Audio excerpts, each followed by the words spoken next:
Guildmaster Hassan, do you have a minute? Lauren Da? Sure, come in, what is it now? A woman was seen entering what appeared to be an office. A brawny man with an eye patch over his left eye was sitting there. His size and musculature bulged out of his clothes, which seemed too formal for a man of his stature. On the desk, there were various papers that the man was going through and stamping with his approval. The woman who walked in was wearing a uniform with the guild's insignia embroidered on her chest, indicating her position as one of the guild administrators. It's about the latest dungeon report. There seems to be an irregularity. The guildmaster raised an eyebrow, setting down the document he had been reading. Irregularity? Fine, let me see this. The man seemed rather annoyed by the situation but waved Lauren Da over. She handed him the report from the dungeon case and waited patiently for him to read through it. Hassan's brow furrowed as he scanned the report, his eyes moving rapidly over the text, absorbing the details about a strange monster sighting. No one died, only one person injured? This doesn't seem that urgent. Hassan raised an eyebrow at his secretary, wondering why she had brought this up as if it were an important problem. The report stated that a strange monster had appeared and chased a few new adventurers out of the dungeon. One man was reported injured but was later found and escorted out. The monster had behaved strangely and was using demonic magic, sir. So? It looks like they triggered some type of trap that set off this monster. If not, then it's some type of roaming variant. Just write up a commission, it's just an E rank too. This man was well versed in monster types, and even though the report stated that the monster was acting strange, it wasn't anything unprecedented. It mentioned that the monster ignored other adventurers to chase after one of the alchemical apprentices and suggested they triggered a trap that targeted a specific person, nothing too out of the ordinary. But stop wasting my time with things like this. I'm busy enough with all this damn paperwork. I don't have time. Now leave. Yes, sir. The woman was taken aback by the man's reaction and watched him crumble up the mission report he had presented. She soon found herself outside of his office after being quickly dismissed. Lauren Da felt frustration as she had read between the lines of that report, sensing that something bigger was afoot. This was not the first time an irregularity had taken place, and ignoring this threat was dangerous. Nevertheless, she was not someone who could make the decision, and going against the orders of the guild master would just get her fired. Something wrong? You don't look too happy. Lauren Da walked through the door and was greeted by a similarly dressed woman with large glasses. She seemed concerned about her colleague, who appeared annoyed and perhaps frustrated. It's nothing, the guild master just doesn't think it's a big deal. Again. The woman with glasses sighed, adjusting her frames. This isn't the first time he's dismissed something important. No, it isn't, I hope no one gets injured. Both of the women shook their heads around as they knew their guild master well. He had been a high-ranking adventurer before taking up the administrative role, and while his combat skills were respected, his patience for paperwork was limited. Even if a problem arose, he expected the adventurers to be able to clear it up. In his mind, to build them up, they needed to be challenged and not coddled by the guild. I guess we'll have to stick with an E-rank commission. I wanted to make it a D rank, I just hope no one gets injured. Both women worked as receptionists and had noticed that a larger number of new adventurers were falling victim to the dungeon. It wasn't a new phenomenon, the place was teeming with monsters, and each floor was deadlier than the last. Every aspiring adventurer needed to be keenly aware of the dangers, and typically, the highest mortality rates occurred among the lower ranks of adventurers who struggled to assess threats accurately. It's a shame, really. But without solid evidence of a larger threat, there's not much we can do. The woman with glasses remarked while Lauren Da nodded in agreement, her expression reflecting her concern. I just hope they can handle whatever's down there. Some of those newbies barely know which end of the sword to hold. Well, we'll have to keep an eye on the situation, if any new strange monsters appear, let's quickly bring it up with the guild master, eventually he will have to give in. With that, the two returned to their respective desks. Lauren Da quickly prepared a commission notice destined for the guild mission board. At most, she could designate it as an E+ rank commission, reserved for a full party of adventurers of the same rank. She could only hope that she was simply overthinking things and that the monster posed a lesser threat, just as their guild master had assured. Meanwhile, deep within the dungeon, the monster in question continued his relentless hunt for experience and new items. His current target was a group of goblins that used crude iron weaponry. The tunnels were crawling with them, which allowed him to gain quite a lot of raw iron. Compatible materials found, would you like to refine this weapon into base materials? Should I really be wasting my time on them? Rusty glanced at the crude iron dagger he had just acquired, along with the goblin corpse that had wielded it moments before. These short creatures weren't particularly resilient, their only real advantage lay in their sheer numbers. This meant that Rusty wasn't gaining much experience, as they were nothing more than lowly F-rank adversaries, far below the challenge of even a bronze living armor. Time was slipping away, and this cycle wasn't getting him closer to reaching a new evolution or causing chaos inside this dungeon. There seemed to be something up ahead. He resolved to see this through for the time being. These green monsters were a novelty, and it seemed better to conduct a thorough examination of them. Rusty had already observed that the deeper he ventured into the dungeon, the greater the likelihood of encountering evolved variations of each creature. While these small goblins posed only minor threats here, they could potentially evolve into major menaces deeper within. It was wise to study their combat tactics now in preparation for the inevitable future battles ahead. Is this their lair? As he traversed the tunnels, he stumbled upon a larger chamber teeming with even more goblins. Unlike other areas with destroyed structures, this one appeared unusually organized. It was unlike anything he had encountered before. The goblins here exhibited a level of coordination not seen among other dungeon monsters. Within the chamber stood smaller structures crafted from wood and straw. Though their exact purpose eluded him, it was evident that some of the goblins occupied these makeshift dwellings. In the center of the chamber stood a goblin totem, decorated with an array of bones and trinkets, serving as a clear indication of the place's significance to the goblins. Rusty watched from the shadows, his metallic form seamlessly blending into the darkness. Despite the occasional clinks and clanks of his metallic body, his adversaries typically mistook the sounds for those of the numerous other bronze armors scattered throughout this level. While these goblins displayed greater intelligence and organization compared to the other monsters in the dungeon, they remained relatively simple-minded and were easily fooled. Classification: Green Goblin Warrior L5F. Type: Humanoid. Classification: Green Goblin Archer L4F. Type: Humanoid. There were various types of goblins present, easily distinguishable by the weapons they wielded. However, amidst his examination of this subterranean goblin village, Rusty noticed one goblin standing out like a sore thumb. Positioned near the totem, it was engaged in a peculiar activity. Unlike the others, this goblin was dressed in strange loose robes and held a large wooden stick that didn't quite resemble a weapon. What's it doing? Stirring something inside that round vessel. Rusty utilized his identification skill to identify the vessel as a large iron cauldron. Inside simmered a brownish liquid, slowly coming to a boil. The goblin, wielding a large wooden ladle, scooped out this liquid and poured it into a glass container. Before sealing it with a cork, the creature sprinkled some dust over it, leaving Rusty perplexed. Classification: Green Goblin Potionist L4F+. Type: Humanoid. The monster was cackling while preparing these strange potions that turned yellowish after the dust had been added. It seemed that to the side there were some strange herbs that after crushing were added to the boiled liquid to complete some type of reaction. After the potion was finished, the monster seemed to handle the small bottles with a lot of care, as if there was something more to them. He was intrigued by this small goblin village, with his attention drawn to the iron cauldron. It was much larger than the weapons he was gathering and probably had a much higher concentration of the metal. Rusty could also just store it in his storage for later, as perhaps it could be used for something different. However, before that could happen he would need to take care of all the goblins here. Their numbers are high, it will be better if I make some noise and lure them out first. Rusty was formulating a plan inside of his metallic head. It was unwise to challenge so many goblins as they numbered around 20. The plan was easy: make some noise and lure them out. Once they are chasing after him, there were some corridors that would not allow them to use their advantage in numbers against him. It was quite the basic plan, but before he could even start, a problem arose. Are those adventurers? From the opposite side that he had arrived, someone approached the goblin encampment. It was a human adventurer, being loud and obviously carrying out a similar plan. In one of his hands he was holding a shield and in the other a mace. He used his weapon to hit the shield, which produced an audible noise that railed up the whole small goblin village. Soon, some arrows flew in his direction and he started to retreat.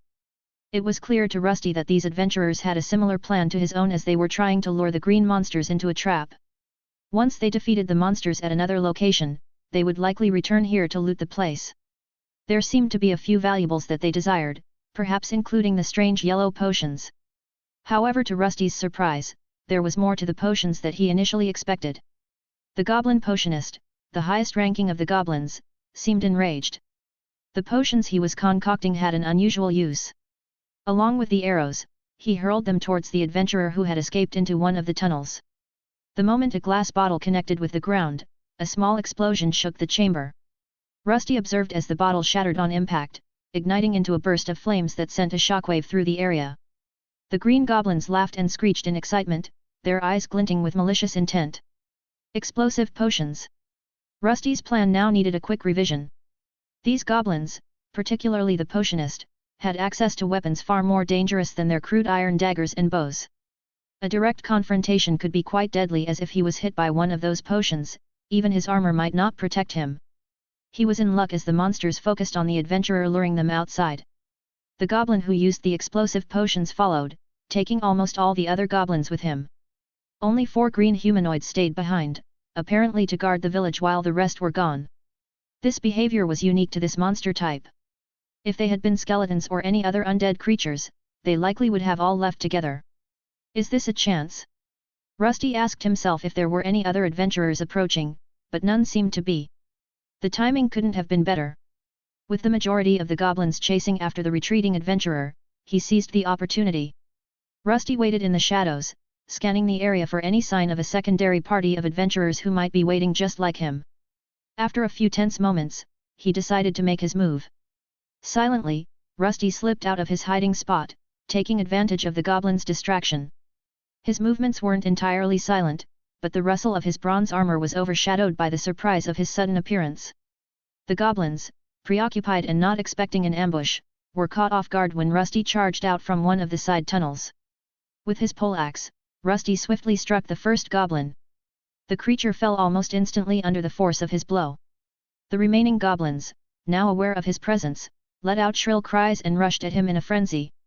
Despite their fierce charge, their crude weapons clanged harmlessly against Rusty's armor. Their strikes lacked the strength to pierce his hardened exterior. Rusty, with confidence, swung his poleaxe with precision, cutting through the remaining attackers with ease. The skirmish was brief and soon all the enemies were down on the ground. Now then. Even though he was alone, there was a high probability that adventurers would appear soon. He only had a few minutes to search the entire area and then retreat. First, he approached the iron cauldron, which was still overflowing with a strange explosive mixture. He wasn't an alchemist, but that didn't matter, and the cauldron and its contents were quickly added to his inventory. I can probably use these. Some of the potions that the goblin had made were left behind and, just like the iron cauldron, made their way into his inventory. There were 5 of the bottles here and they only took up 1 square inside of his stash tab. With haste, Rusty moved through this goblin village searching for any other valuable items. He came across several makeshift storage areas, filled with crude weapons and trinkets, which he ignored. However, hidden within a wooden crate covered with a tattered cloth, he found something unexpected. Is this a map? What does this red cross mean? The parchment within the crate depicted a rough sketch of the dungeon and was marked with various symbols and annotations. Rusty couldn't decipher the exact meaning behind all of them, but it was clear that this map held some value. It seemed to outline the locations of other goblin locations and perhaps some hidden treasure they had hidden away. This could be useful. Rusty carefully rolled up the map and stashed it away in his inventory. With the goblin village thoroughly searched, he decided it was time to retreat. He couldn't risk encountering any other adventurers or dungeon monsters. As he made his way back through the tunnels, he heard some voices in the distance which probably belonged to the adventurers he was hoping to avoid. The group would probably soon discover that all the treasures had gone missing and he did not want to be there once that happened. What's going on? Who opened the chest? Asked an angry-looking man while going through the empty goblin encampment. The adventurers, fresh from their skirmish with the goblins, had returned expecting to find loot and spoils of their battle. Instead, they were met with barren goblin huts and no chest that should have been there. Did someone beat us to it? Another adventurer, a young woman with a bow, speculated, looking around suspiciously. There were goblins here just moments ago, and now the place is empty. It's obvious, some bastard must have snuck in here while we were luring out those goblins, they could even still be nearby. The adventurers gripped their weapons tightly at the thought of being attacked. While they were in monster-filled dungeons, they weren't the only ones hunting for treasure and glory. Rivals and opportunistic thieves often lurked in the shadows, ready to pounce on any chance to steal hard-earned loot. Stay sharp, everyone. I don't think anyone is coming.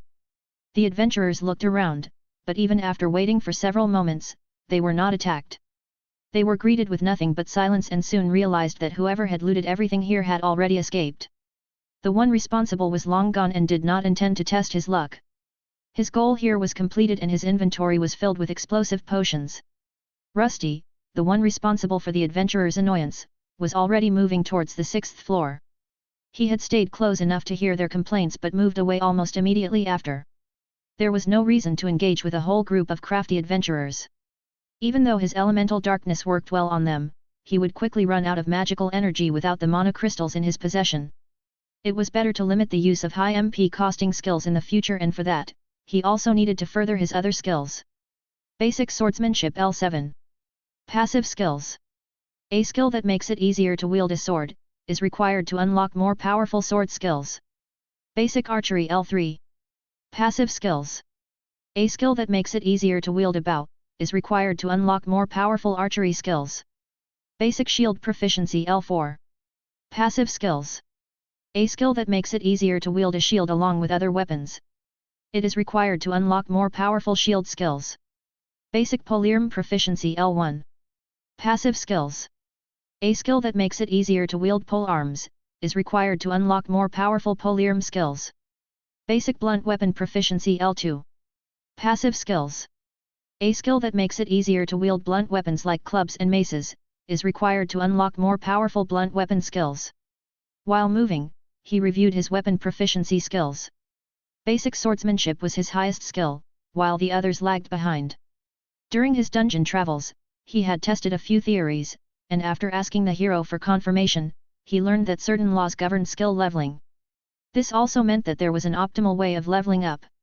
First, he knew that he needed to be holding a specific weapon to target the associated skills. Killing monsters with that weapon would eventually increase the skill level, but the process was still somewhat slow. It took him several monster encounters to gain a single level, and it also helped if the monsters were of a higher level for the skills to improve. However, he needed to get stronger faster, and his progress was too slow for his liking. There has to be a better way than this. I've regained all of my MP, I should ask Alexander for some advice. Rusty had the memories of both the Demon King and the hero who defeated him. Though these memories were riddled with holes like Swiss cheese, they revealed that the hero had reached the epitome of this world's power. He had done it with the help of the Soul Forge and in record time. If anyone could shed light on this dilemma, it was probably the hero, who seemed to have extensive experience in leveling. The Demon King, on the other hand, had been born into a powerful race and was naturally strong from birth. Rusty, is there something you need? After finding a secluded corner of the dungeon with no monsters and adventurers around, he activated his skill. Alexander the hero appeared in his ball of light and his form illuminated the darkness around them. I need your advice on something. Sure? What do you need? The late hero seemed a bit more chipper today, as usually he seemed annoyed when asked for help.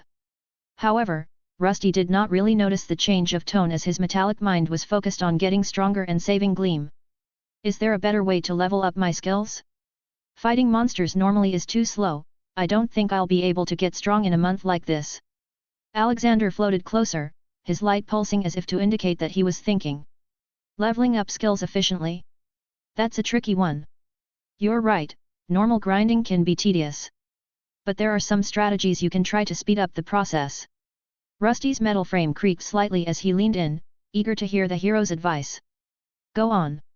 All right, you probably know that your skills will level up naturally when used against monsters. Yes. He nodded with his helmet while Alexander continued. But did you know that you don't need to kill the monsters themselves for those skills to level up? I don't. Rusty was surprised, having assumed that to get stronger, one had to defeat more enemies. He always gained experience after an enemy was defeated, but there was no way to see his skills progressing until they actually leveled up. There were no bars for skills and they were a hidden stat. No. The fallen hero had explained. You just need to be in active combat with someone or something. Once you are in this state, it's enough to keep using the skill on your enemy. Most skills will require you to hit a target, but others, like self-buffing skills, just need to be activated. So, to level up swordsmanship I just need to hit something. Indeed and actually, there are types of monsters in this dungeon that would be suited for skill leveling. There are? Which ones? The ones that look like you, Rusty. Oh. Soon the hero started to explain a tactic he had used when he was at a lower level. In his opinion, leveling passive skills was one of the easiest things to do once you knew the right approach. Once it was explained to Rusty, he felt like the tactic was too good to be true. It made use of the living armor's resistant body and turned into a leveling dummy. Are you sure it's going to work?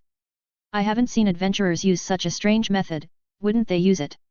There are reasons for that, not everyone knows how this world system operates or what it truly is. What it truly is, and that is. Rusty asked the question to Alexander, who for some reason went quiet. What was it again? I don't seem to remember. I'm sure there was something. What was I going to say? Give me a moment. This was not the first time the hero had said something strange. It seemed that he was missing parts of his memory, which would sometimes shine through when asked questions. Nevertheless, Rusty now had a battle tactic that he needed to try, and the 6th level living armors would be his guinea pigs. He had descended the stairs to arrive at this lower level, which looked more spacious than the others. The area was predominantly populated by bronze living armor, with fewer corridors being replaced by chambers housing many destroyed temples. It felt as though the wandering living armors were some sort of paladin order, attempting to defend their goddess. Among the ruins were numerous statues depicting the same winged woman, likely representing their deity. If what Alexander said was true, then I should lure one away first. Rusty was familiar with how dungeon monsters behaved, having been one himself in the past. They always followed predetermined routes, deviating only when confronted by an enemy. Though this was his first time on this floor, the dungeon's structure felt eerily familiar. Having dwelled here for so long already, he started noticing common patterns in the layouts. It didn't take him long to find a secluded dead end to lure his next target into. Once they were there, he employed the tactic the hero had instructed him with. He landed a powerful kick on the monster's torso, sending it flying against the wall. With swift precision, he then utilized his newly acquired mace to target and dismantle its limbs. With each powerful strike, he took out a limb, enduring minor damage from the other living armor's broadsword attacks in the process.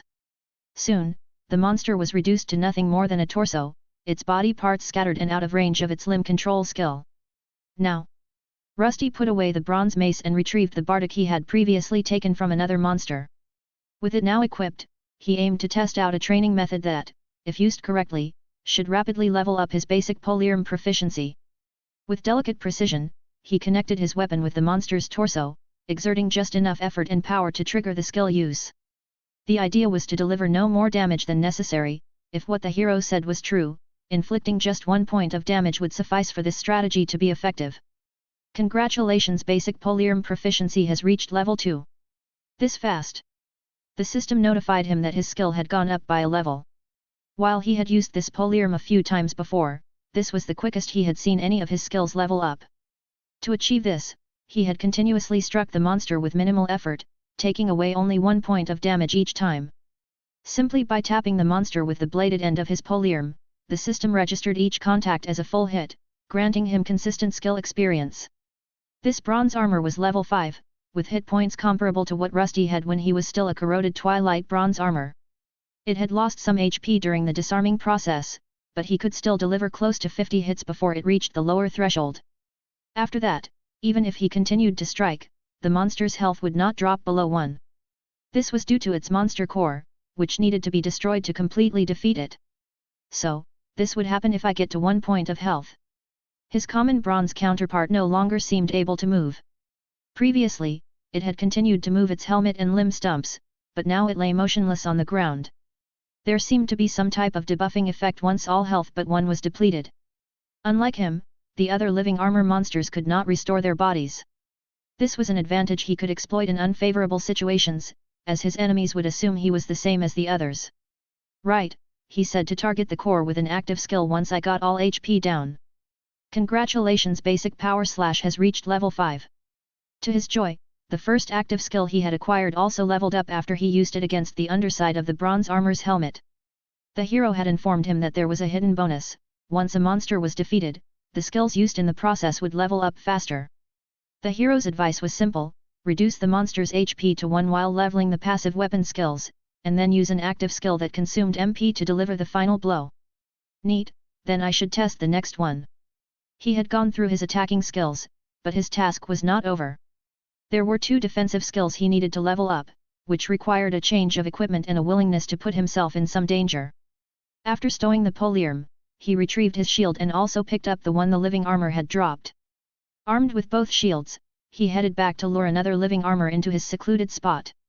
His next adversary charged straight at him, wielding a slashing weapon to which he was quite resistant. As the attacks began, Rusty received them with both shields, slowly retreating as he did so. The aim was not to attack but to endure as many hits as possible. The shields were much sturdier than the living armor's sword, which began to take chip damage with each strike.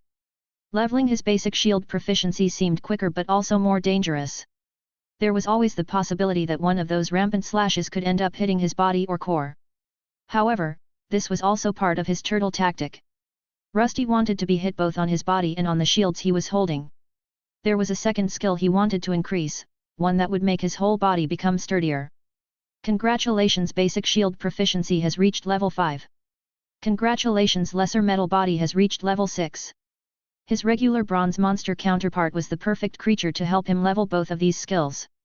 Just like Rusty, they would never tire and could keep swinging their weapons around constantly. He just needed to always keep facing them while holding both shields. This would protect his helmet from being hit, and even when the monster's blade connected with his body, it wouldn't be able to do much damage. If his health started dropping, he could always restore himself with the bronze he received from these armors. What did Alexander call this? A perfect leveling loop. This was not something humans and adventurers were capable of. They had to cherish their weapons and armor much more than Rusty did his metal body. He could keep doing this almost indefinitely. The only limiting factor was the amount of damage his enemies could inflict. He needed to receive at least 1 point of damage each time for his skills to register, and as his skills improved, the less damage he would take. Thus started his skill leveling drive, a meticulous process of systematically engaging with monsters, targeting specific skills for improvement while ensuring minimal risk to himself. Rusty found himself adopting a routine, luring monsters, engaging them in combat, and methodically leveling up his skills. Each encounter brought him closer to his goal of becoming strong enough to leave this place. He was like a leveling machine that never tired and that would never stop until a goal had been reached. Then, just as he thought he had reached the apex, something strange transpired. Congratulations, basic swordsmanship has reached the maximum level. Congratulations, the requirements to upgrade basic swordsmanship have been met. Congratulations, basic swordsmanship has evolved into swordsmanship. Swordsmanship L1. Passive skills. An upgraded version of basic swordsmanship, this skill is required to unlock more advanced sword-related abilities. It reduces the resource usage, such as stamina or mana, for lesser sword-related active skills. That's interesting. It lowers the use of stamina and MP on active skills. Rusty looked at the new skill description he received with a certain glint in his visor. While he did not have a stamina stat like many other living beings, he did have mana. It was his only battle resource, which he needed to watch carefully. Once it was reduced to 0, he would fall into a state of slumber. If what this skill implied was true, then any active skills he used while holding a sword would cost fewer magic points. However, his focus was not on the skill description but on what had just happened. One of his basic passive skills had actually turned into something new. His guides had mentioned something like this, but they weren't quite sure if he would be capable of it.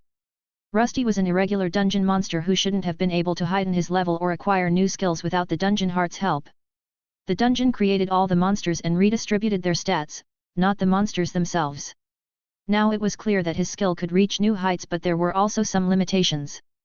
From what his guides had told, the skill upgrades were determined by his form and level. It was possible that to gain an even more advanced version of this passive skill, he would need to evolve into a monster of D rank. It would probably take a while until he could confirm this new knowledge, and before that there were other things he needed to check. First, he needed to confirm if the new passive skill actually did what the description said. While holding his bronze sword, he performed a basic power slash that had also begun reaching a higher point and perhaps would ascend to a higher tier skill. His weapon glowed red and slashed forward with increased speed. It does work.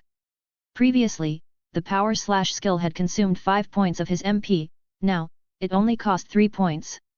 This meant there was a flat reduction of at least 40% to his active skills, complementing his passive swordsmanship skill. This was not all he noticed. with the ascension of the skill came additional boons besides the lowered mana cost. It feels a lot lighter than before. Rusty held his sword and could tell that his movements had become sharper than before. It was as if his eyes had been opened, and he now realized how many unnecessary movements he had been performing during his attacks. Before, each sword swing had been planned but slightly awkward. Now, every movement flowed more naturally, almost as if the sword was becoming an extension of his arm. He practiced a few more swings, confirming the increase in his precision and speed. I wonder how it will feel if I reach advanced swordsmanship or eventually master the skill fully. This was just the tip of the iceberg, and his guides had mentioned the sequence to him beforehand. Soon after came advanced skills, then expert, master, and even grandmaster.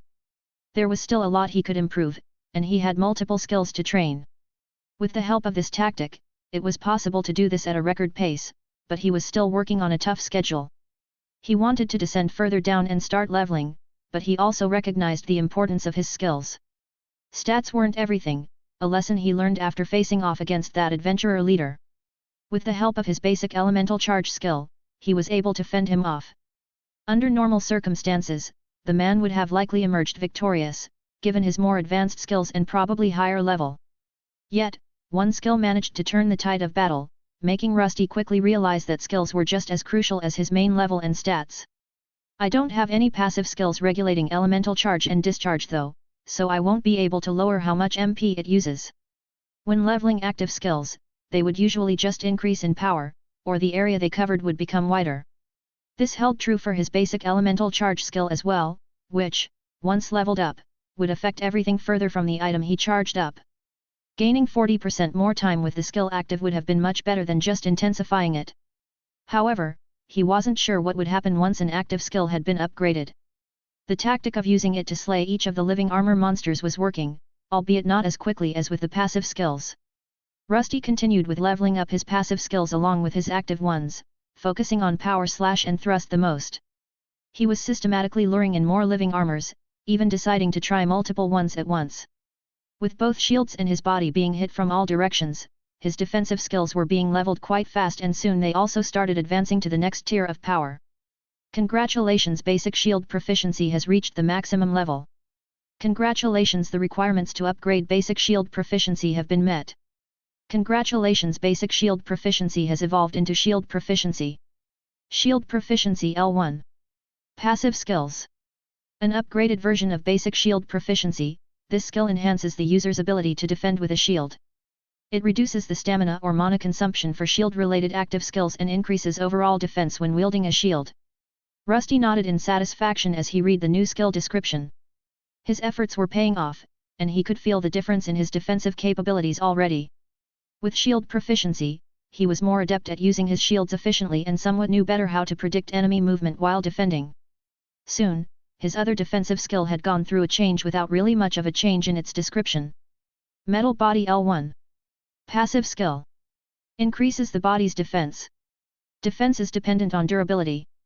What had changed was his durability stat, which had gone from an EN to an E++. Rusty wasn't sure what to make of it, but it seemed that it wasn't enough to elevate this stat to the D rank. Perhaps if his metal body was upgraded further, it could reach that level. Once the metal body skill had ascended, he also noticed a slight change in his armor plates. They had seemingly changed in some way, either increasing in thickness or density. With both his defensive skills now upgraded, he was able to focus on the offensive ones. For hours, he would lure in more and more of his living armor counterparts, lowering their HP to 1 point before using an active skill to finish them off.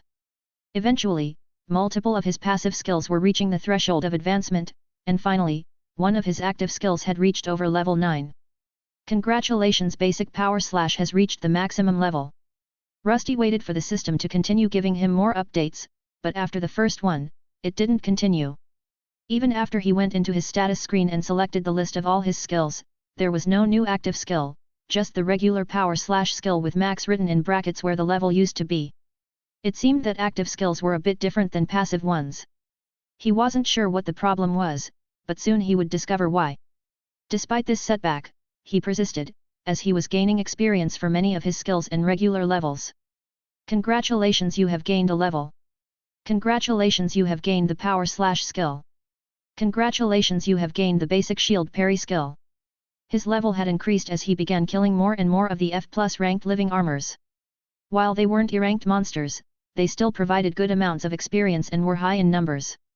He had spent days leveling his skills here already, and for some reason, the skill that didn't want to advance itself was given to him after a level up. Initially, he assumed it was just a standard skill granted after leveling up.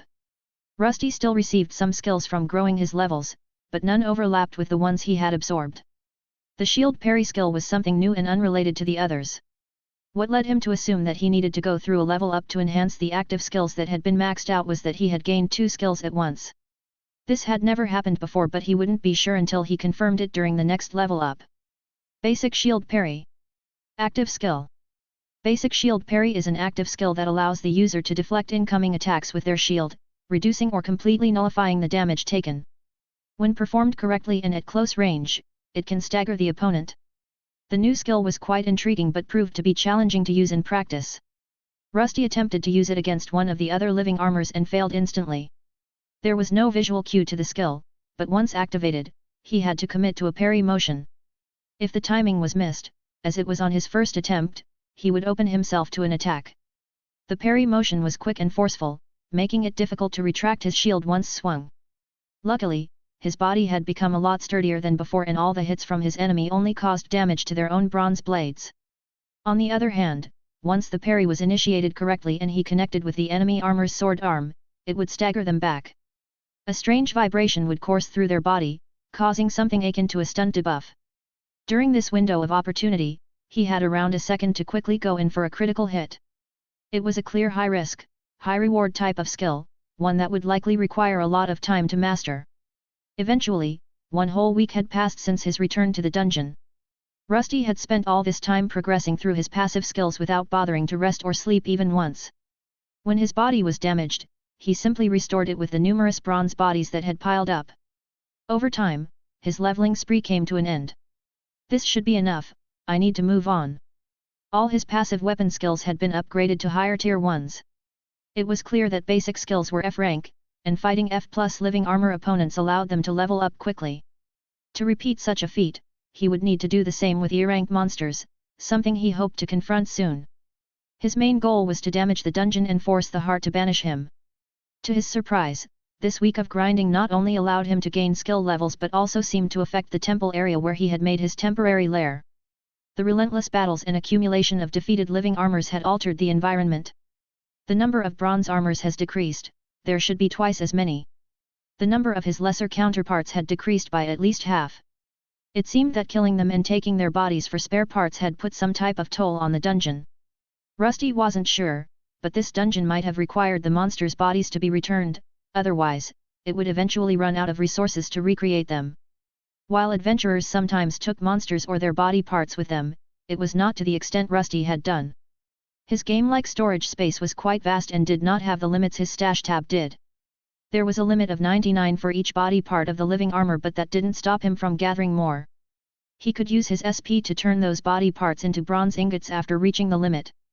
This was apparently enough to start affecting this place, and either the dungeon was running out of resources, or it identified that something was wrong and decided to halt monster production in this area to lower its losses. Either way, this is a good start. It was time to move on with his current quest. All his skills had increased, and his time on the 6th floor was coming to an end. He had no idea how deep this dungeon went, and Alexander couldn't tell either. Alexander mentioned that the 10th level was usually significant, but he would need to reach it first to confirm this. Thus, with a full inventory of bronze, he headed towards the 7th floor, which brought another change to the dungeon. This one looks a lot different. Rusty had to take a moment to look around as a thick mist had gathered in this area. He had never seen anything like this before in the dungeon, and the space was also quite vast. His first steps caused him to sink into the ground, making his sabatons quite dirty. In the distance, he heard strange monster sounds, which some people would describe as toad croaks.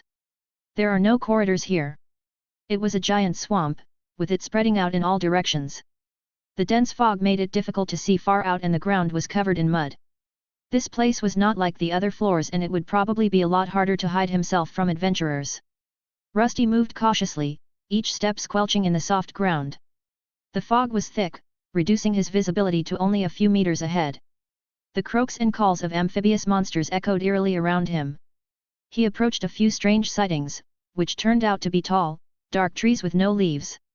In the distance, he spotted green lights, which, upon further examination, turned out to be structures similar to the temples he had seen on the higher levels. Groans of monsters resounded from these strange structures that reminded him of the lesser undead zombies from the second floor. There seemed to be many of them surrounding this strange structure. The green lights revealed themselves to be some sort of magically enchanted braziers. They were around this area which for some reason was missing a lot of fog. It was as if the flames were pushing the mist away. That one looks different than the others. Classification: Diseased Zombie L5F+. Type: Undead/Humanoid. Classification: Diseased High Zombie L2E. Type: Undead/Humanoid. Among the diseased zombies that were still F-rank monsters, stood one that was different.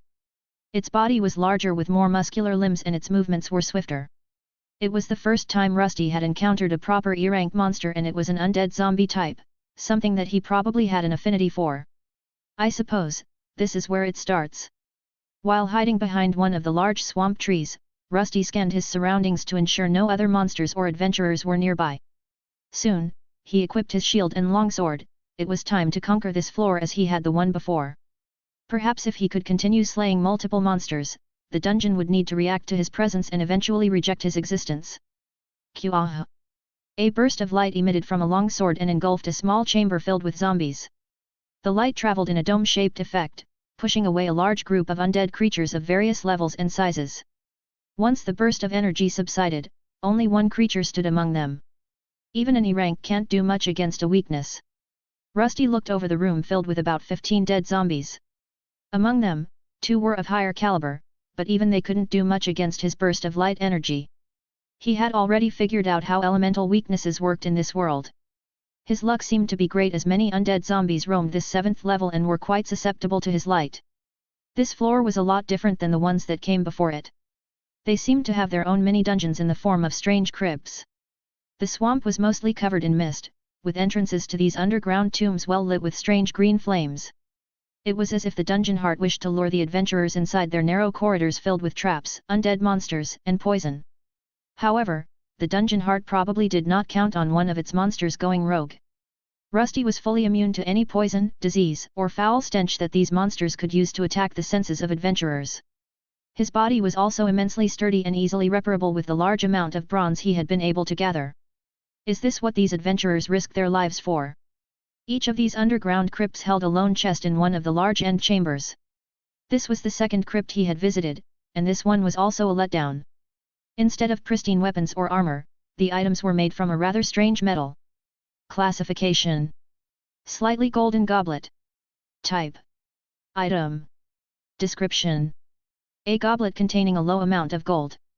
His identification skill had been upgraded, so now he was getting more advanced descriptions of the items. He wasn't sure what this item was for, as it buckled under his strength rather quickly. Hitting the monsters with it would probably break it, and in the other crypt, he had received a slightly golden talisman. This gold is also a metal, but it is much softer than the bronze I'm made of. This was not the reason he entered these places. His intent was not to gather these strange items but to cause damage to the dungeon and level up. He had found another good method to reduce the population on this floor, and these crypts were quickly becoming devoid of any monsters. Well then, off to the next one. After making this proclamation, he quickly made his way back up and submerged himself in the mist. Once a tomb had been cleared, the green braziers and lanterns started to quickly dim. This part of the level was the worst, as it forced him to traverse the water-filled area. While the monsters weren't much of a problem, the environment was not suited for his hollowed-out body. The water would start seeping into it as he trekked on, rendering him sluggish. To make things worse, he needed to watch out for strange toad monsters that lurked within the shallow waters. They would attempt to lunge at him or flail his body with elongated tongues that even stuck to him. Their attacks weren't very damaging, but if he ever got tipped over, his body was in danger of being fully encased in swamp water. To alleviate this problem, he stuck to the large trees, which were always a sign of elevation and drier ground. Hey, isn't it too quiet in here? Yeah, it's strange, but perhaps another party just went through here before us? That previous crypt was also empty when we got there. Be quiet both of you and stay vigilant, you never know when one of those zombies will show up. As Rusty was making his way through the swamp, he witnessed a group of adventurers. One of them was holding a strange torch that burned with a greyish hue. It seemed to work in a similar fashion to the green crypt fire but to a lesser degree. He didn't even need to hide behind any of the trees, as the mist allowed him to blend in with the environment. From his vantage point, the party of adventurers looked like a blurry glowing ball, with their voices being the only thing that identified them. Thanks to these torches, it was quite easy to spot the adventurers from afar. This allowed Rusty to move through this floor mostly unnoticed, but he still needed to watch his back. Once he was inside one of the crypts, it wouldn't be strange for one of these adventurer parties to wander in. I wonder, they seem to like this gold medal a lot. Couldn't I use it as a lure and entrap them somewhere?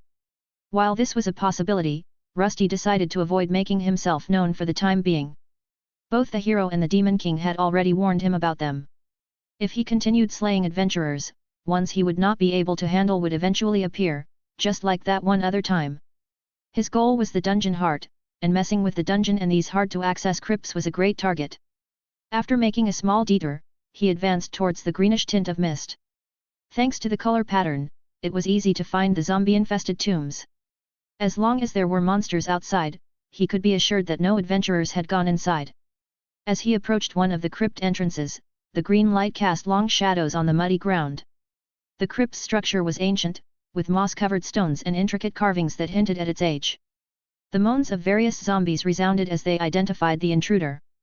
The numbers were quite high, with around 10 regular F-rank zombies and 1 E-rank. They all slowly charged in his direction, with some of their comrades rising out of the shallow swamp water around the tomb entrance. While Rusty's mana had recharged itself, this was not the time to waste it. Instead, he started moving forward quickly and promptly kicked the metallic grate that was keeping him from entering the tomb. "Hey, what are you waiting for? Follow me!" He banged his sword against his shield, making some noise. The monsters reacted quite well to sound and all turned in his direction. Once he had their attention, he pushed into the crypt's interior, where many other zombies were already waiting for him. His aim was not to battle them one at a time but to clear them out in one big attack. It was one of the training methods Alexander had proposed to him, which he called AoE farming. Rusty wasn't sure what those words meant, but it was quite the ingenious leveling tactic. Rusty moved through the zombie-infested corridors, where a few skeletons were also placed. These monsters were usually dormant and would only wake once someone passed through. It made his tactic quite easy as he just needed to skip through and continue toward the main chamber. For some reason, this place was structured like a labyrinth without any dead ends. He just needed to move forward, and eventually, he would end up at the last chamber. As he progressed, the narrow passageways echoed with the groans of the undead and the clinking of his armor.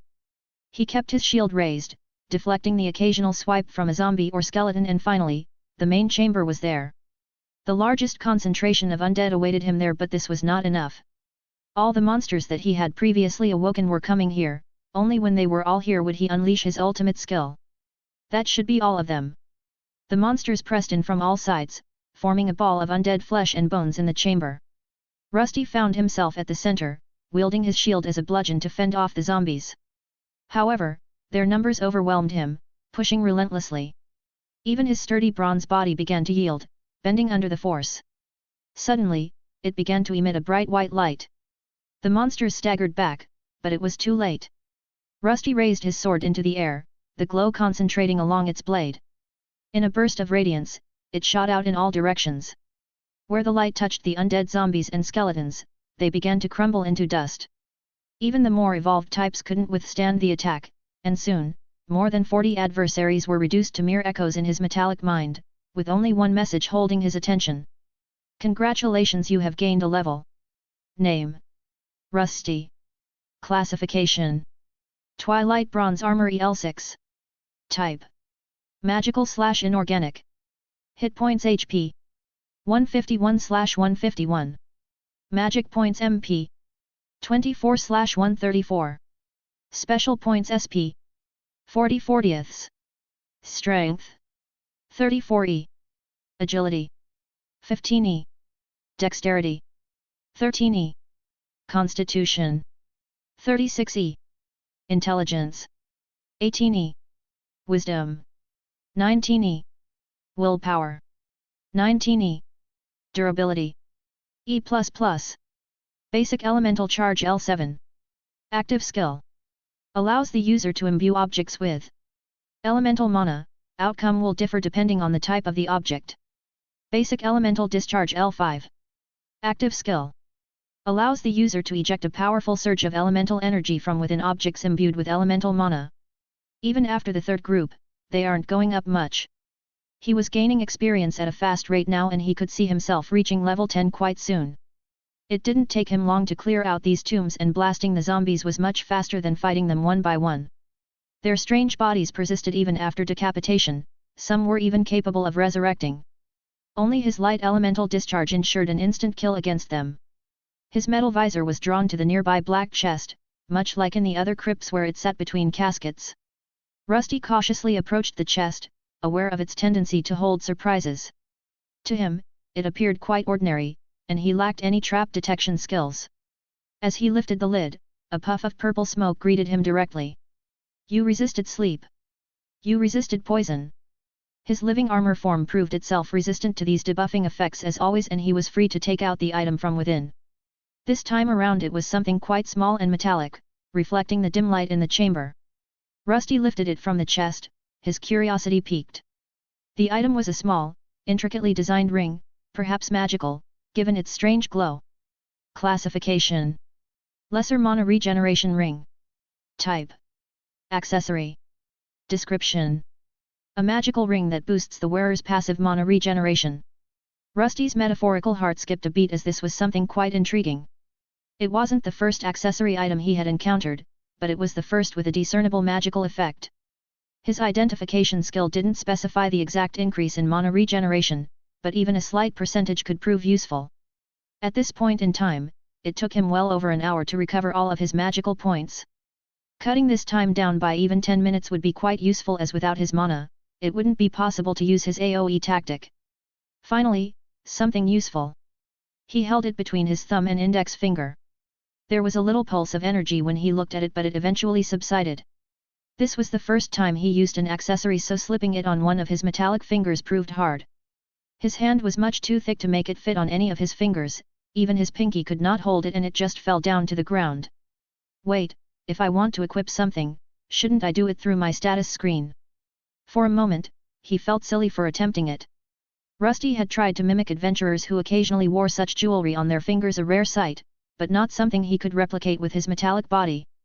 Fortunately, he had his own stash tab, and with the help of his SP, skill points, he managed to place the ring there. By dragging it to an empty square, he successfully equipped the ring. I don't see it anywhere on me though, is it under my armor? After equipping the ring, it vanished from sight. Rusty investigated the issue by removing his gauntlet from his metallic body. Peering inside, he discovered the ring hovering on his finger next to the pinky. It seemed to have fused with his body, and even when he shook the gauntlet, it wouldn't rattle or come off. He immediately felt a faint, soothing pulse of energy coursing through his body. While he couldn't directly see the numbers, he sensed that his mana regeneration had slightly increased. Interesting. Upon closer inspection of his equipment screen, Rusty noticed two other free accessory spots available. One appeared suitable for another ring on his left hand, while the other was positioned near his head. After experimenting for a moment, he managed to fit the golden amulet he had retrieved from another crypt into the latter spot. However, since the item had no enchantments, it seemed somewhat pointless to keep it equipped. Why can I only have 2 rings when I have 10 fingers? While this was an odd discovery, he didn't have anything else to put in the ring slot at the moment. However, acquiring this ring suggested the possibility of finding more accessories in other crypts. If he could obtain another ring and an amulet with similar effects, he might address one of his biggest weaknesses, his low amount of MP. Right before I leave, I should also do that. All the monsters were dead, and he had the treasure, but there was one more task he needed to complete. His plan was to cause chaos in the dungeon, and the hero had made one thing clear: everything within the dungeon required resources to maintain.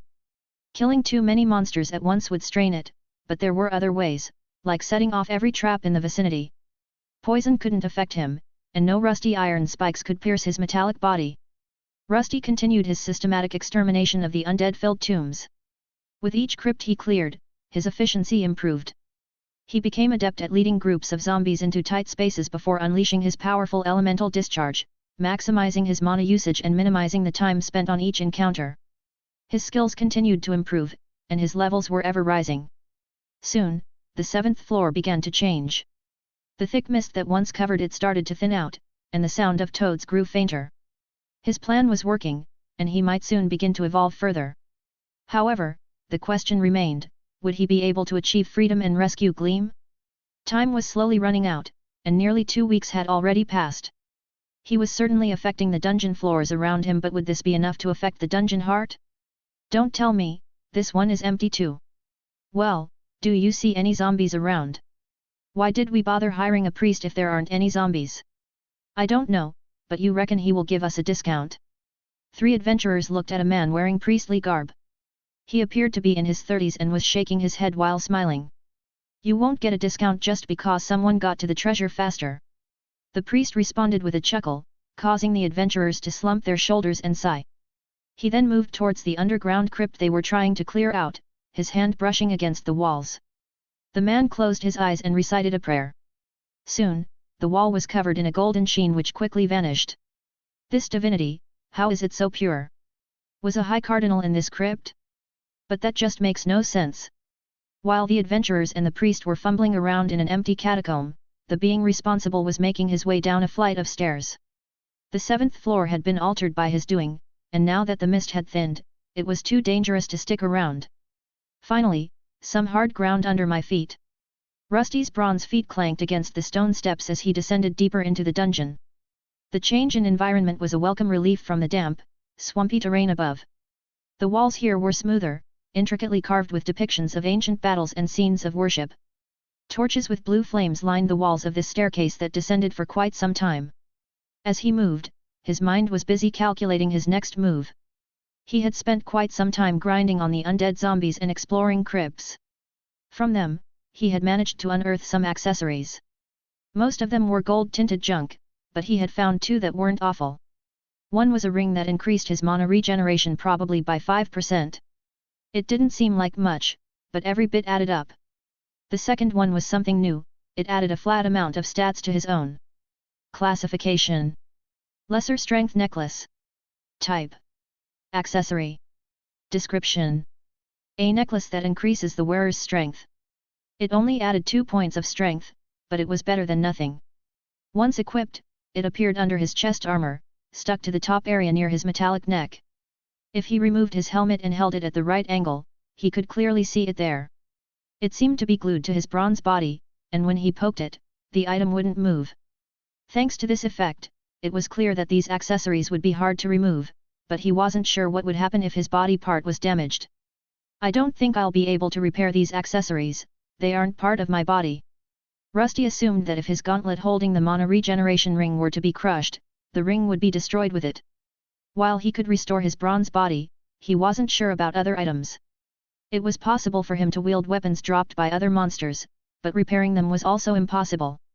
At most, he could store them in his inventory for later. It seemed that unless he had created the weapon within the forge himself, he was unable to repair it. After continuing his descent, the stone steps gave way to a vast underground area. The ceiling was quite high, and the swamp was replaced by decrepit temples. He could see large crumbled walls, statues with missing limbs, and more dead-looking trees. This area seemed quite vast and had a lot of open space, something he wasn't too keen on. The wide open area was a stark contrast to the cramped, mist-filled swamp he had navigated before. Rusty had to move with caution as there weren't many places to hide here. There were crumbled walls didn't seem to provide much cover from the roaming monster or adventurers. To make things worse, once he took a few steps he heard some sounds from afar. Someone was approaching him fast. I need to hide, but where? The wide open area was a stark contrast to the cramped, mist-filled swamp he had navigated before. Rusty had to move with caution, as there weren't many places to hide here. The crumbled walls didn't seem to provide much cover from roaming monsters or adventurers. To make things worse, after taking a few steps, he heard sounds from afar. Someone was approaching fast. I need to hide, but where? Rusty wasn't far from the stairs leading to the 7th level. This area looked like a rundown church with a row of torches leading up to his location. On the ground, there were destroyed wooden benches. For a moment, he considered digging himself under the wood, but there wasn't enough time. To the sides, there were some windows he could possibly squeeze through and some thicker columns he could hide behind. Wait, what about that skill I just learned? I could probably use that. His level had progressed further, and he was now level 9. This had allowed him to gain a brand new skill, which worked in a mysterious way. It had a drawback and a requirement, but luckily, this place fulfilled that requirement. Rusty quickly moved toward one of the columns in the corner with the least amount of light. Once there, he went down to his knees in an attempt to minimize his body size. He needed to ensure he was in a darkened area. Then, right before the footsteps reached the ruined church, he vanished from sight. Basic Elemental Meld. Active skill. Allows the user to merge with the elements they are attuned to. Unless a certain elemental density threshold is reached, this skill won't be able to function correctly. Rusty looked at the skill description as his body blended with the darkness around him. This skill required areas devoid of light or ones bathed in it. As long as he didn't move a muscle, his body would be surrounded by either the darkness or light elements. This would, for some reason, make his body hard to see. It didn't seem to have any combat purposes, but for hiding his presence, it was quite potent. It had a different effect depending on the element he used to meld with. If he did it in darkened areas where the darkness element was prevalent, his body would be surrounded by a shadowy haze, allowing him to blend in with the environment and become perfectly invisible. He wasn't aware of how it worked with the element of light just yet, as within the swamp, he hadn't found areas that met the skill's requirements. The footsteps grew louder, and 3 figures soon appeared at the ruined church's entrance. They were adventurers, judging by their gear and their movements, which indicated their potential strength. There were some wounds on their bodies, and they were clearly out of breath. It was evident that they had gone through a hard-fought battle and had perhaps fled here, seeking a safe spot where no monsters could wander in. We made it. What do you mean we made it? Andrew, we left him to die. So what? Did you want us to stay there and die with him? Rusty listened to their conversation, hoping they would leave soon. The skill he was using had a flat MP cost of 40 points and would last for around 5 minutes. However, once those 5 minutes were up, his body would be revealed again. It was possible to recast the skill instantly, but for a moment, his metallic body would be visible.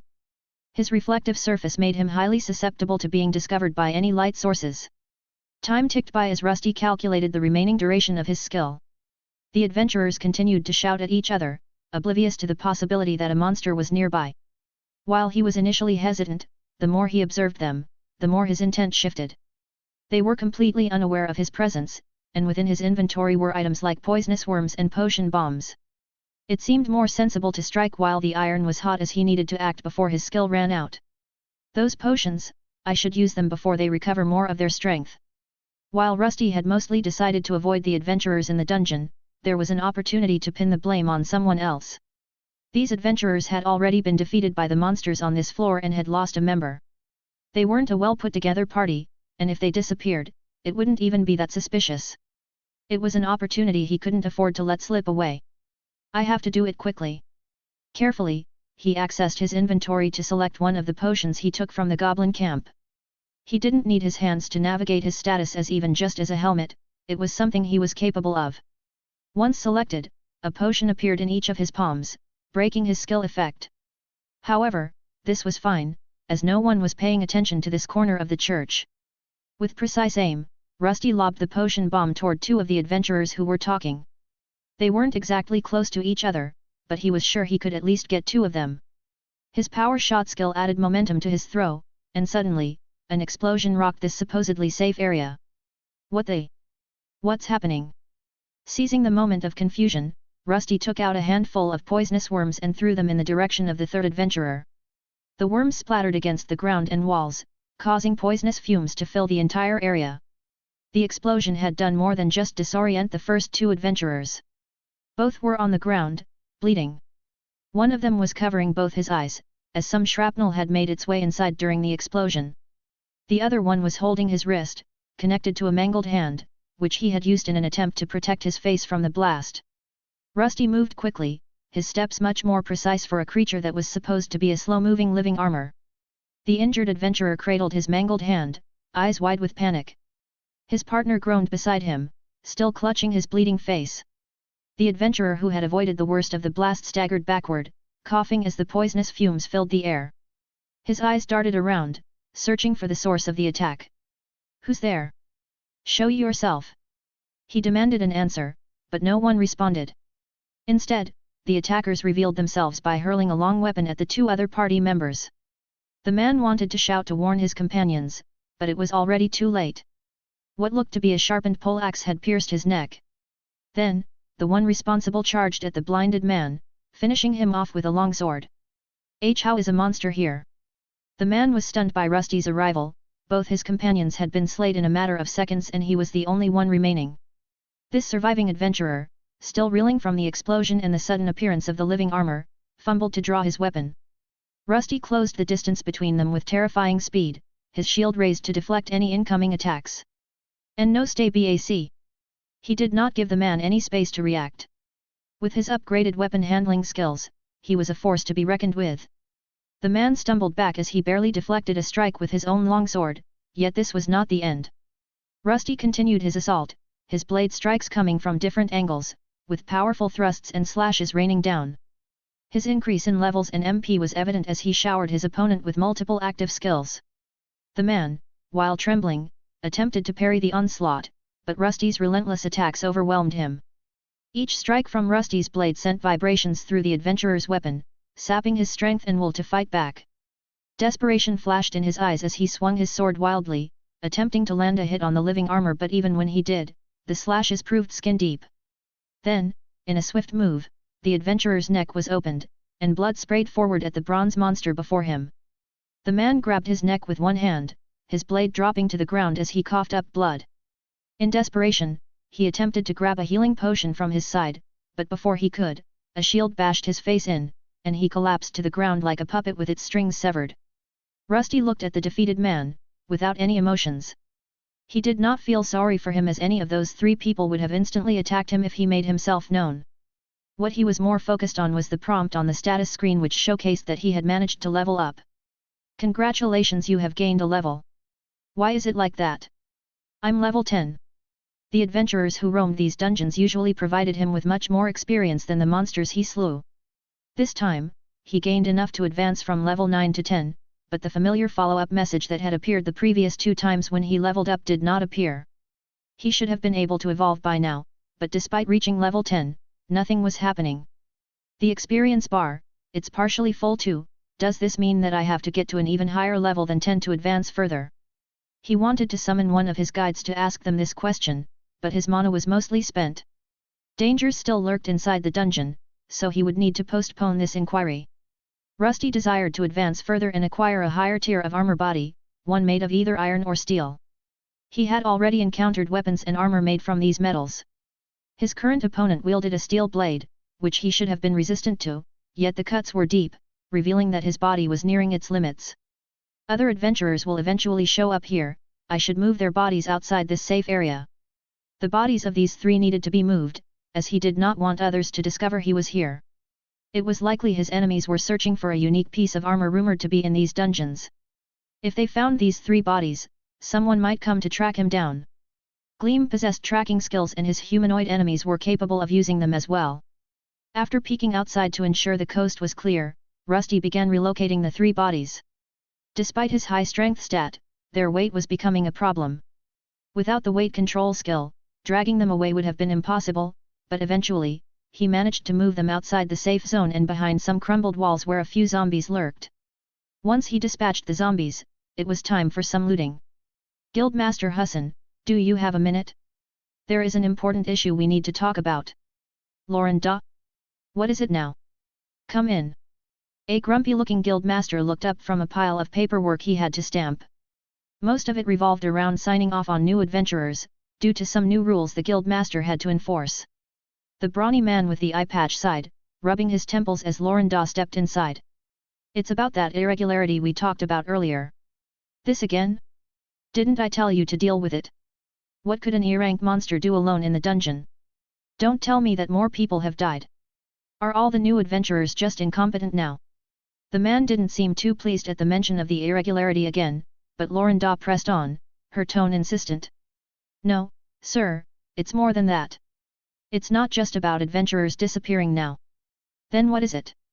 Hassan started sighing but managed to hold himself back from shouting at the guild worker. He knew that she was just performing her duties and that at least she thought that this issue was important. The lady didn't relent but moved closer to place the papers on his desk where he could see and read them. We have reports of large groups of monsters vanishing, treasure chests appearing less and less, and even traps have been reported missing. What? Let me see this. The guildmaster was perplexed by this issue. It was one thing when easily replaceable adventurers were getting themselves killed, but another when the dungeon itself was in danger. Without the dungeon around, their business wouldn't be able to function correctly, and the guildmaster was aware of this. Soon, Hassan was going through the report, which stated that the population of the monsters was starting to drop, something that very rarely happened. This is rather strange, but what could be causing it? Hassan's mind raced with possibilities and he tried to remember if similar issues appeared while he was an active adventurer. Monster populations in the dungeon were usually kept in check by adventurers and not the other way around. There was danger in allowing the dungeon to exist without proper management, as once it was left alone for too long, it would cause some problems. Not everyone knew this, but there was a certain symbiotic relation between the dungeon and the adventurers hunting for treasures within it. Once the balance was broken, it could lead to a disaster. It might have something to do with that irregular monster.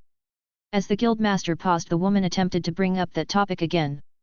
In his mind, one monster couldn't be responsible for such a drastic change. Monsters like a living armor weren't known for their intelligence or capabilities to do anything other than attack the first thing they saw. That again? This report doesn't state anything about it appearing. Has it been spotted since the last incident? Well, no, but then it's probably been killed by someone already. Hassan leaned back in his chair and was unwilling to even entertain that thought. In his mind, the reason had to be different. Lorinda, I'll look into this, but don't jump to conclusions. There could be many explanations. Perhaps a higher-ranking party has been clearing out the dungeon while not going through the proper procedures. It's not strange for some of those bastards to farm for specific items in bulk. Here is what we are going to do. Lorinda nodded, though her concern didn't fade. She knew that whatever the guildmaster would order wouldn't address the irregularity she was concerned with. However, there was a possibility that she was wrong and that something else was happening within the dungeon. There had been cases in the past where dungeons had been stripped by large adventurer groups. In such situations, the dungeon needed time to restore its lost resources, much like how this dungeon was behaving now. We'll close the entrance for a few days and send in one of ours to investigate. We need to find whoever is responsible for this. Check if anyone is selling items in bulk that can only be manufactured from the dungeon's materials. Yes, Guildmaster. I understand. There was not much to interject as the guild leader made the order. The dungeon would be closed for a few days to give the dungeon some time to regain its vitality. As long as adventurers stopped overhunting the monsters, they would respawn as always. Once balance was restored, they would need to check if their guards were sleeping on the job or if someone overleveled managed to slip inside. This dungeon was meant for beginners and was not meant to be farmed excessively. Meanwhile, the one responsible for all this chaos was just rummaging through some adventurer belongings. His bronze hands moved quickly through the items that he placed down on the ground to examine. Each one of his victims had various items stashed on them, including something that resembled his inventory system but much more flawed. Classification: Lesser small storage satchel. Type: storage item. Description: a satchel with a spatial enchantment placed on it. It's bigger on the inside than on the outside. It was quite an interesting find as he reached inside and discovered more items than expected. Among them were several potions, a few throwing weapons, and some coins.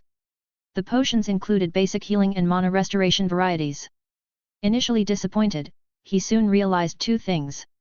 First, he couldn't heal himself using the healing potion, which made sense since he was made of bronze and not flesh. Second, the mana restoration concoction actually worked to a certain degree as splashing it over his body regenerated some of his MP points. Then another interesting anomaly caught his attention. When he attempted to add the storage satchel to his inventory, it created a small sub-storage. Once inside his stash tab, he could open it to reveal 4 additional storage squares. The item itself only occupied 2 squares, effectively expanding his stash tab capacity. This discovery would allow him to save some SP, and he wondered if he could continue placing these items into each other for an infinite amount of space. I suppose there is some copper in this, and this metal here is called silver. Rusty didn't quite understand why these people carried coins with them. Their bodies were not metallic like his, so they wouldn't be able to use the coins to restore themselves. However, his guides had instructed him to hold on to the coins as they could be useful once he left the dungeon. They were apparently used for exchanging goods, but Rusty wasn't sure if any humans would be willing to barter with him. He was also not sure what a sentient suit could buy in the first place or how would he do it without being attacked. What else was there? The weapons aren't bad, this steel longsword is better than the one I have on me. Among his finds, there were a few good things like the longsword made from steel and an iron shield. Both were sturdier than the armaments that he could produce, but he wouldn't be able to repair them or use his elemental skills. Without the metal being of the twilight variety, the skill would not function for some reason. For the time being, he placed all of the loot inside his storage before heading out into the unknown. Once he finished gathering up the loot and placing it in his storage, it was time to leave. The adventurers had been stripped of their armor and would eventually be absorbed by the dungeon, a fate shared by anyone who died in this place. Rusty wasn't sure what this place truly was, but it felt like the dungeon was consuming the people who fell within it. Perhaps it was just another kind of monster, much like he was, and the voice it used was simply its personality. The skill he had just used, Basic Elemental Meld, required further testing. Rusty needed to understand its limitations and potential applications. It enabled him to merge with the shadows and become invisible, a capability he could utilize in the future. If pursued, he could seek refuge in dark corners where he would be undetectable. If adventurers couldn't see him, then it was likely that monsters with inferior detection skills within the dungeon wouldn't either. But I didn't expect this. How much do I need to level up this time around? One big question remained, his level. His previous evolutions only required him to reach level 10, but now something had shifted. To get to the bottom of this problem, he decided to call upon one of his guides. Soon, a dark sphere of light appeared before him, and Demon King Aberdan materialized. Oh? I see that you have been busy. Are you sure you're not a demon in disguise? The black sphere floated toward the 3 dead bodies that Rusty was responsible for. It seemed like Aberdan was trying to achieve something by getting closer and even flying inside one of the corpses, but nothing seemed to happen.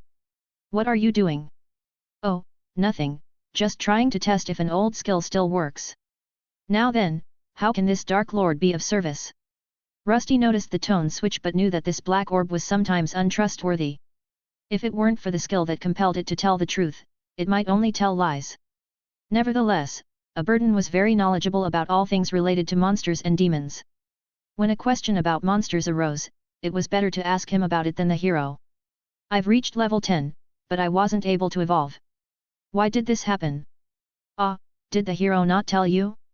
Once you reach a new rank, you are able to level past the old limit. Oh? What's the limit for E rank then? It's just 15, so you're not that far from evolving again. Oh, is it like that? So if I reach the D rank? Yes, the limit will go up again, once you're a D rank, it goes up to 25, and so on. The orb chuckled while Rusty tried to comprehend the idea of having ever-increasing leveling limits. This leveling system was starting to get more complicated, but if he just needed to gain 5 more levels to advance, then it was doable. Congratulations, Call Guide skill has reached level 2. Just before he deactivated his skill, a system prompt appeared before his visor. His Call Guide skill had increased. Rusty wasn't sure what leveling this skill would achieve, but after some research, he realized that his magic points weren't depleting as quickly as before. Perhaps, once this skill reached a high enough level, it would allow him to keep his summoned guides active without draining his mana resources. Now then, Rusty, I think we might have to discuss something. I've noticed you've been putting yourself in some peril. I know that little precious gleam is important to you, but wouldn't it be better to think about I mean your safety first? No. He replied in a monotone voice before cancelling the skill and sending Aberdan back to the Soul Forge. It was evident that the fallen Demon King's existence was linked to Rusty's, and he was concerned about his own survival. The activities Rusty engaged in within the dungeon were risky, and there was a real possibility of being discovered by adventurers. Rusty was playing a dangerous game, and Aberdan shared his worries about staying alive. Now then, just 5 levels to go, but did the stat requirements also change? Name: Rusty. Classification: Twilight Bronze Armor EL10. Type: Magical/Inorganic. Hit points HP: 134/161. Magic Points MP 94/144. Special Points SP 30/40. Strength 44E. Agility 25E. Dexterity 23E. Constitution 46E. Intelligence 28E. Wisdom 29E. Willpower 28E. Durability E++. Rusty hadn't paid much attention to it before, but the number of minuses was alarmingly high. Previously, once a stat passed 33, its rank would shift to a higher one. However, the stats that had already exceeded this threshold were not changing at all. If it's the same as with the levels, then that means that the stat limits have gone up as well. It started making sense as 33 was not a very high number. He was gaining up to 3 stat points from each level up, something that had increased since his F-rank days. If he reached an even higher evolution that gave him even more stat points, he would start reaching those limits too fast. It was some type of limiting factor and he started wondering how high these numbers would get once he evolved into something truly strong.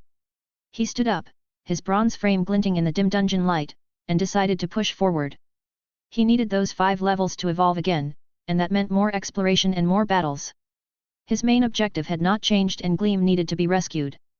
His strategy was shallow, but before the month was up, he needed to reach a new height and nothing would stand in his way. As he ventured deeper into the dungeon, Rusty encountered more undead monsters. The 7th floor was more vast than the previous one, but with the help of his new hiding skill, it became easy to avoid larger groups of adventurers. To his surprise, this had only been a problem for a day or two until all the adventurers suddenly vanished. He had been contemplating moving to the next floor sooner, but now he could continue his previous tactic of grinding in an even easier fashion. I would be stupid to not use this chance. The hero had mentioned that the people above would sometimes block passage into the dungeon in dangerous situations. This wasn't good news in Rusty's opinion, as it likely meant a group of powerful adventurers would be sent to investigate. Aware of the potential threat, Rusty knew he needed to act fast. This is much better than the swamp area, Rusty said to himself while running through the decrepit temples and destroyed architecture.